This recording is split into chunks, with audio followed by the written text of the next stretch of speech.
So let's switch gears a little bit. We're going to talk about Brandon Jennings, formerly of the Knicks. I know you guys know this, now in the Wizards. He spoke out about his time in New York and what was going on with Carmelo after yesterday's win. Take a look at this. He simply said it definitely took a toll, I think, on the team because it wasn't even about basketball anymore.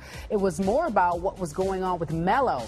I think it was just a roller coaster, an emotional roller coaster for him this year with everything he had to deal with, which isn't fair. For the record, I've said this several times, that he being Melo, has handled himself with nothing but class and elegance when it comes to this. Always the right answers. The other day I heard Stephen A. say on the air, I wish he wasn't so mellow, you know, all pun intended. I wish he did get upset. I wish he did have some type of angry message in response to the way that they've treated him. Your take on what Brandon Jennings has to say, because this is the first time we've ever heard a player on the team who was on the team speak out about what was happening.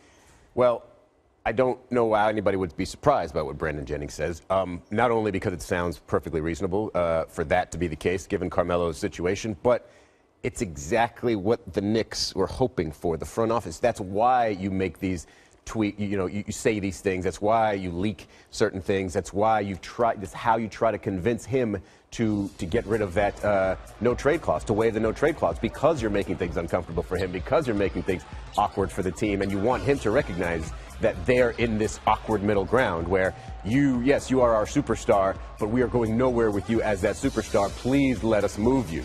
And so the only way for that to happen, if you make everything, happy and in the locker room and make everything joyous, then of course he's not going to want to leave. So you sort of nudge him a little bit, and it makes things uncomfortable in the locker room. And it's the route you kind of have to go in that. Why they give him the money anyway? Why they give him the deal anyway? If they felt this way. Story. I mean, if they felt this way, why they even do it? Because you're the New York Knicks and you have to have a superstar in hand. That's why. Is he a superstar? He was. When? Probably when he signed that deal, he still had a couple years left of life. I think right now he's on the down end, and he needs to link with a championship team if he wants to win one. I agree with that. Melo, get a chip. Meanwhile, Izzy will be back with us next hour to talk about Kevin Durant's return. He knows all about it. You have some inside scoop. I don't know if he does. It would be nice. Find out. Let's find out. Tune in. Let's call it a tease.